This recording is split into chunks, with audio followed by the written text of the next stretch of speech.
It is a great delight to introduce our next speaker and one of our patient perspectives. While we're waiting for him to make his way up here, I am going to play a little video that highlights his humor and dedication to living a full life after his cancer journey. So Larry, as you make your way on up.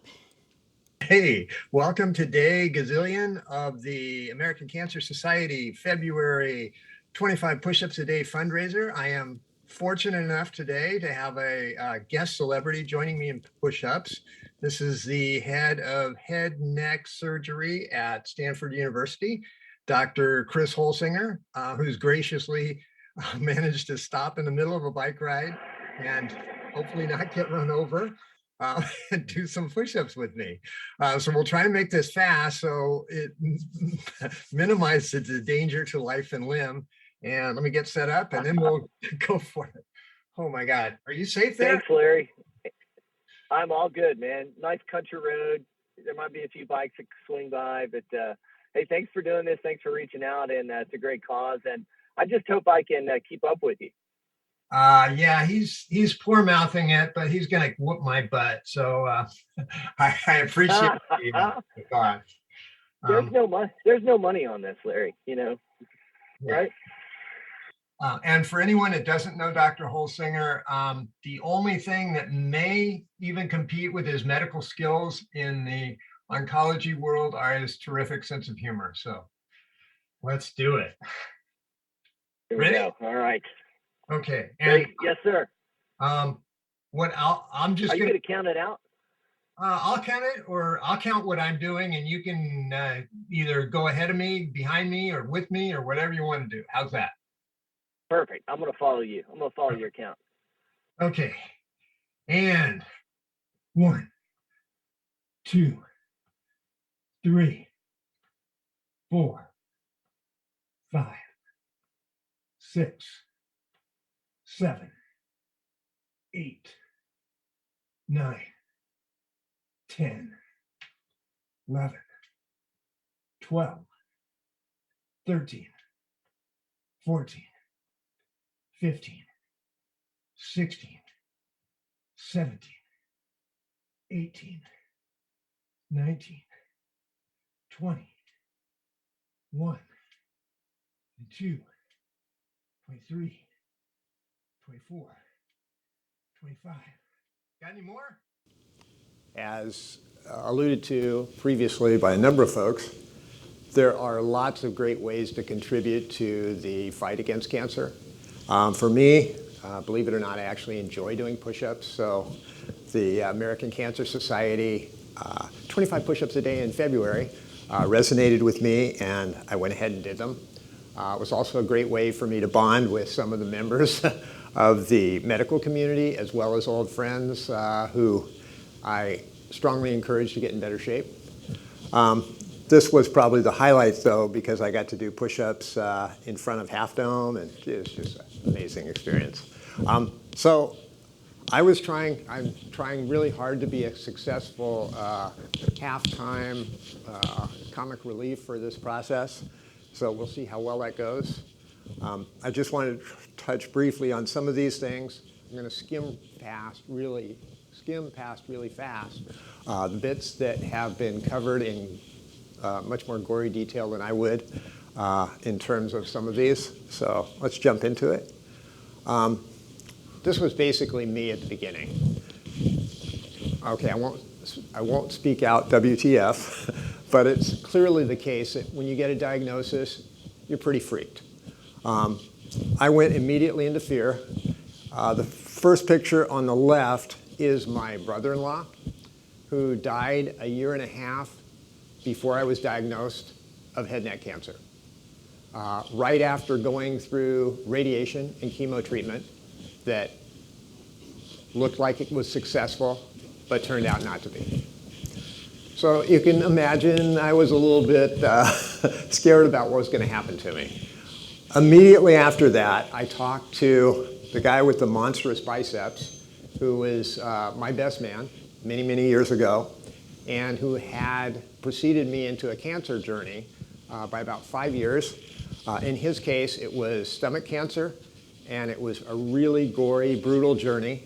But as he describes it, it was the best thing that could have happened to him because he wound up losing about 40 pounds to get to the weight you see there. It wound up having the effect of him changing his life dramatically, his eating habits, his drinking habits, his exercise habits, and even his goals in terms of work.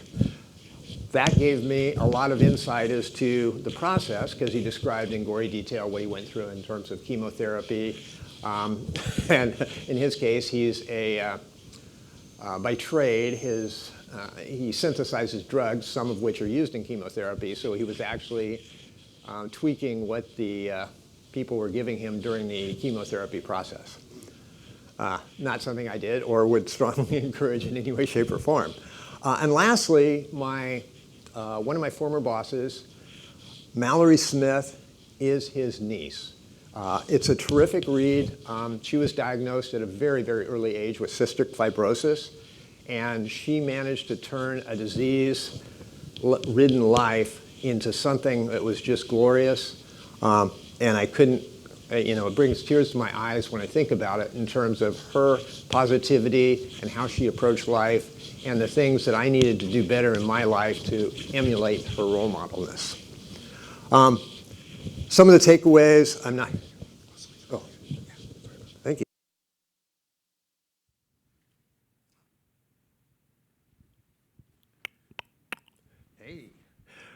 Some of the takeaways, I'm not going to go into detail, but the one I want to mention is sweat the small stuff. When I was diagnosed, it was about 8 months after the first symptoms appeared. And in my case, it was ear referral pain. I went to an ENT clinic. Unfortunately, I went to an audiologist, and they did all kinds of exams, gave me an MRI, but everything was from essentially here up, meaning the bottom of my ear up. So as you can see, it got to type 4A cancer before I actually received my diagnosis. Next thing that hit me was drugs. And I kid you not, there were lots of drugs. Everybody who's been through this process knows there's drugs. What struck me the most was probably the nausea drugs, where you could have something for every situation. And of course, almost all of these tend to lead to constipation. So, some of these drugs produce more drugs.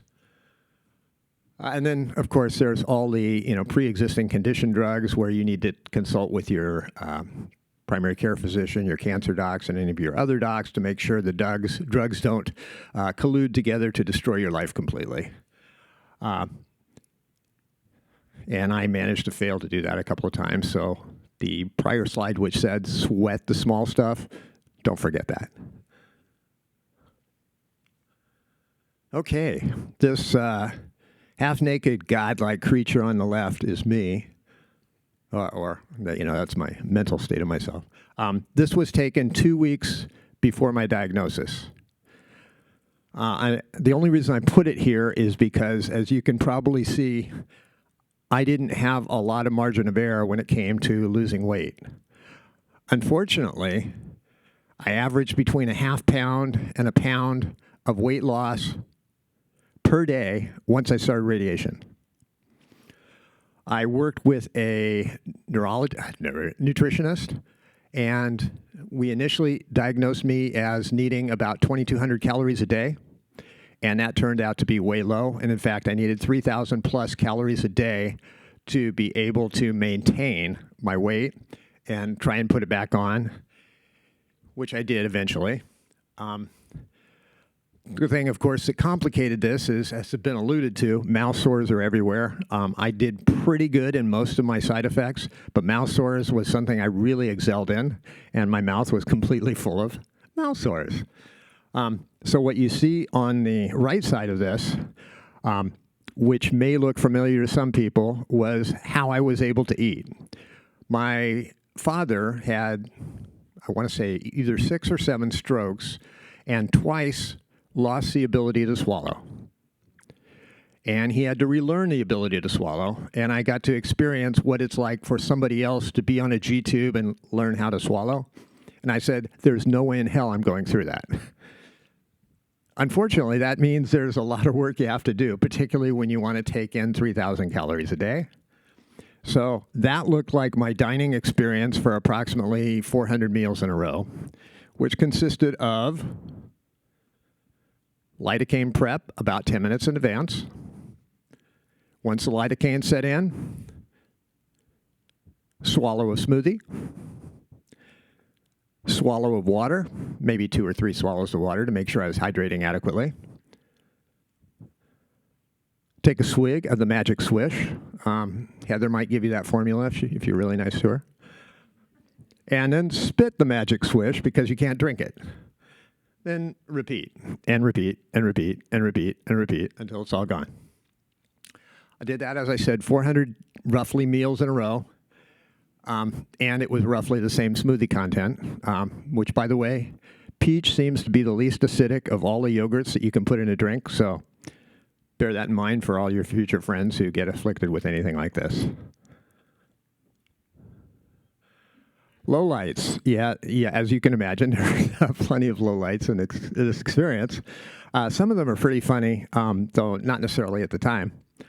The first thing, I'll stare at Dr. Kalivas when I say this, is he let me know that one of the side effects of cisplatin may be a reduction in the quality of your hearing. And as you can see by the top versus the bottom of my Stanford audiology reports, I went in the span of less than a month to losing significant upper range hearing, which meant to me that there's no way in hell I'm going to do anything else. So I went back to Dr. Kalivas, and he said, well, we've been doing these, and I'll bring it all forward, clinical studies and now case studies and all this other research related to cetuximab, which is showing great promise. It's not quite there yet, but it may be something you want to consider as an alternative to cisplatin. So I did. And I'll show you the worst first. The worst is that picture of me in the middle on the bottom, which is when it was introduced, I had an allergic reaction. My wife would describe it as the closest to dying she's ever seen somebody get. But they stopped it. They were eventually to quell the allergic reaction or stop the allergic reaction, at which point they let Dr. Kalivas know that I had been afflicted, and he said, is he dead? And they said, no, we got it under control. And he said, well, start the process back up. Oh, maybe not quite what happened, but it seemed like that to my wife at the time. So they started up, and sure enough, I did not have any subsequent reactions. And apparently that's a somewhat common, though in my case, very, very extreme instance of an allergic reaction that can happen. The other things are much more minor. And I'm going to send some more kudos to the clinical studies bit, because if you look at the top left, that's my radiation burns. And they were nothing compared to the radiation burns I saw on my brother-in-law. And that's because I was using a solution from good folks at Stanford who were experimenting with a clinical study on something you could put on your neck to help prevent radiation burns. The two on the right are just to show what I looked like in puberty, basically. Where you see some severe acne. The difference in this case, it was all over your body. And I just put the parts that were suitable for public disclosure. Okay. Oops, wait, wrong way. Okay, so there were major highlights. I was not one of those people, unlike the friend who I was talking about, who tried to hide the fact that I had cancer. I basically advertised the fact that I had cancer. I chronicled my experiences in Facebook. I let my coworkers know. I let my family know. I let my friends know. I let all my other social groups know. And some people didn't like that. Some people didn't know how to deal with that. But a fairly healthy number of people were incredibly supportive, and I would not have received their support had I not let them know. And that made a huge difference in my positivity throughout this process. Obviously, there was sci-fi fantasy binging for those of us that are sci-fi lovers. I got to watch Game of Thrones in a week and managed to do it in less than the HBO free trial, so it was pretty cool. And then the return to work was the other thing I want to say. It's all the people I worked with knew I had it. They were supporting me.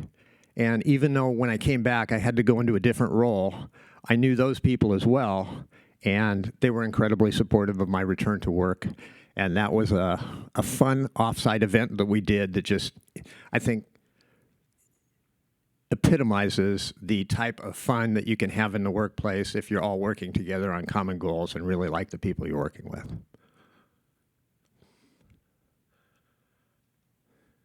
Okay, where's Dr. Stubblefield? But wait, there's more. As you can see, long-term treatment effects. I won't try and go into any of these in too much detail other than the ones that haven't been talked about a lot, particularly cognitive.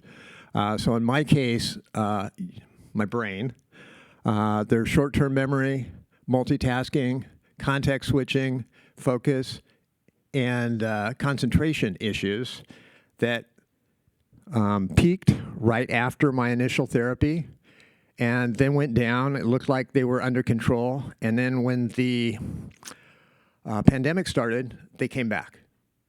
It looks like a lot of that was related to my work and how I treated work, because suddenly when I was in isolation, I was not having a lot of conversations that I did otherwise that seemed to have mitigated a lot of these issues. So I experienced fully all the issues, particularly with short-term memory, that I could possibly have.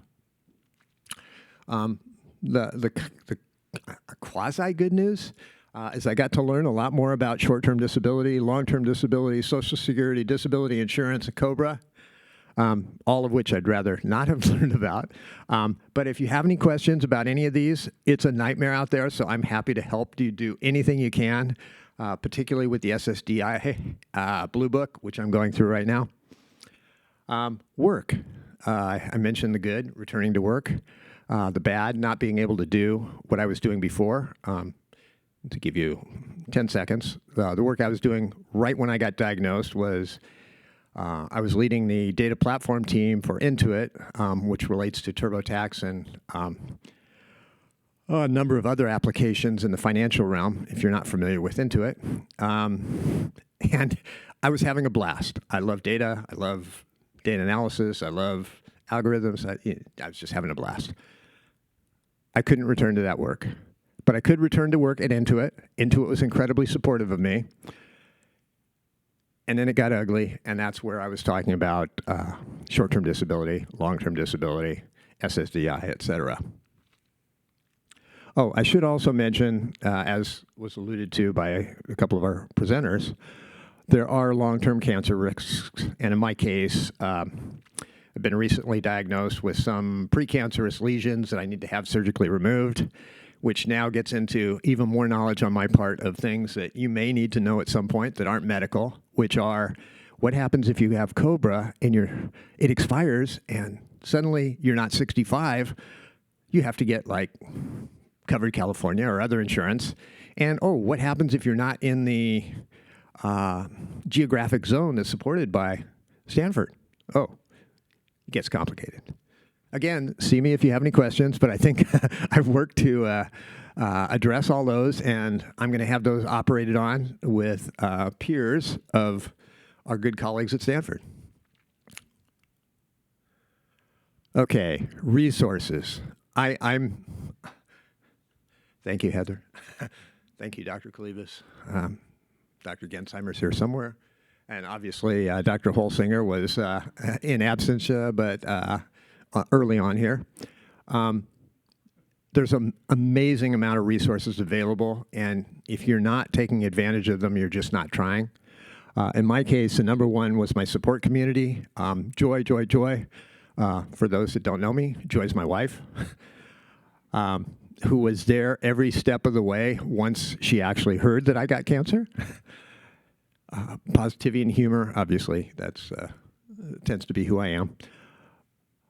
I do want to say the relationships with the Cancer Board is evidenced by Dr. Holsinger and my poking fun at Dr. Kalivas. You can have great relationships with these people, even though they're doctors. They can become your friends, and they are absolutely your staunchest advocates in your fight for survival. I did want to mention primary care as well, because there are some lines that the cancer folks don't cross, meaning in terms of how you relate them to, like, insurance, how you relate them to other parts of your health, and your primary care is going to be coordinating all this stuff. So if you have a great relationship with your primary care provider, that will help you significantly. Yeah, there's just a ridiculous amount of online and other resources that you can access, whether they're exercise, whether they're informational, and again, all the people that you'll interact with, at least in the Stanford community, will provide plenty of links, and probably you'll overdose on links to those resources. I do want to mention insurance company resources, because this is not necessarily something you would think about.